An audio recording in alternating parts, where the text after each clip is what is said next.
អាចទប់ចិត្តបានស្នេហ៍កល្យានទាំងអូនមានម្ចាំងបេះដូងជាប់អន់ទាំង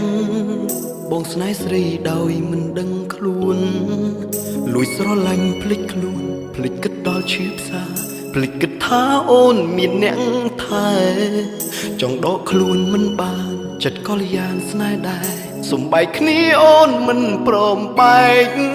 ហើយទៅវិញមនុស្សខ្ញុំស្នេហ៍បែកជារបងអ្នកផ្សេងខ្ញុំមិនអាចជុំពេញដងខ្ញុំត្រេកខ្ទេញខ្ទាំសងហួសក្តីប្រាថ្នាអ្នកណាមួយអាចជួយខ្ញុំបានឲ្យជួបនាងបើស្នេហ៍ព្រៀងខុសលើហេតុអ្វីត្រូវដំរើ